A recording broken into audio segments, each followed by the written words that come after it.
Санжар мен Айзере үйлеріне өсімдік сатып алды. Санжар өз өсімдігінің аптасына орта есеппен 2 сантиметрге өсетінін байқаса, ал Айзере күніне 3 миллиметрге өсетінін байқады. Қай өсімдік тез өседі?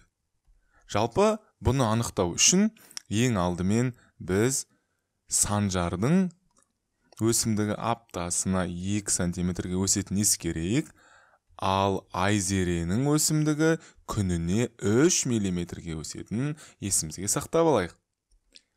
Енді бір көзге қарағанда 3 деген, яғни 3 2-ден үлкен болғандықтан біз Айзеренікі тезірек өседі деуіміз мүмкін. Бірақ біз өлшем бірліктеріне қарасақ, Санжардікі аптасына 2 сантиметрге, Айзеренікі күніне 3 миллиметрге. Яғни дәл осы түрінде біз бұларды салыстыра алмаймыз. Сол себепті екеуін де бірдей өлшем бірлікке келтіру керекпіз. Сол үшін келесідей мағлұматтарды орналастырайық. Яғни Санжарды мысалға біз С деп алайық. Санжар, оның өсімдігі аптасына 2 сантиметр.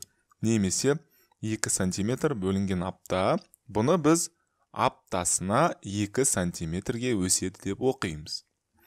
Ал енді Айзереге кезекті берсек, Айзере өз кезегінде біз яғни Айзеренің өсімдігі күніне 3 миллиметрге өседі. Яғни 3 миллиметрге күніне өседі.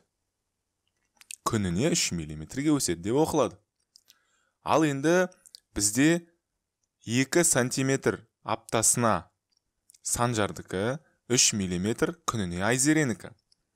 Біз енді аптаны күнге айналдырғанша, керісінше күнді аптаға айналдырған бізге ыңғайлырақ болады. Сол себепті Айзеренің өсімдігімен жұмыс жасап көрейік. Ең алдымен бізде Айзеренікі күніне 3 миллиметр өскендіктен, аптасына қанша миллиметр өсетінін есептейік.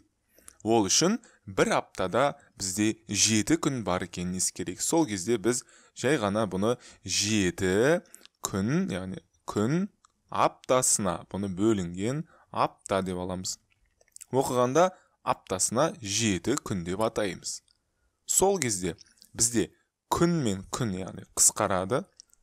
3 пен 7-ні көбейтсек, бізде шығады 21 миллиметр аптасына. Бұл дегеніміз аптасына, яғни аптасына 21 миллиметр деген сөз. Бірақ біз бұны Санжардың өсімдігімен салыстыру үшін бұны біз сантиметрге айналдыру керекпіз. Сол себепті 21 миллиметрді сантиметрге айналдырып көрейік.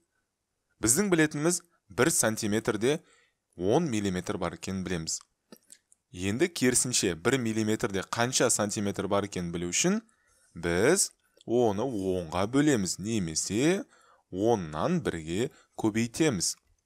Яғни көбейтеміз, 10-нан 1 бізде сантиметр бөлінген миллиметр.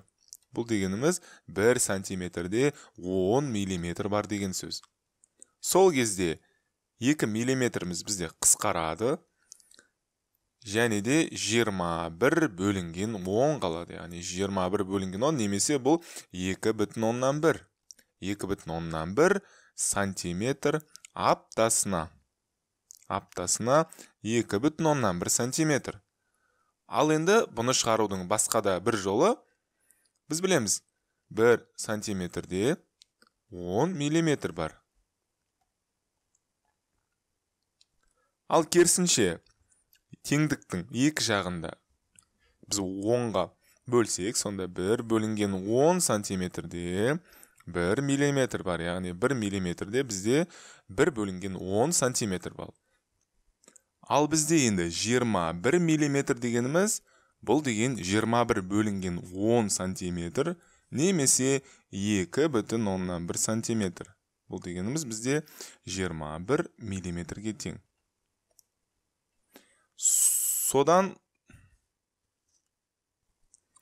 Бұдан шығатын қорытынды Айзеренің өсімдігі аптасына 2,1 сантиметрге өсетін болды.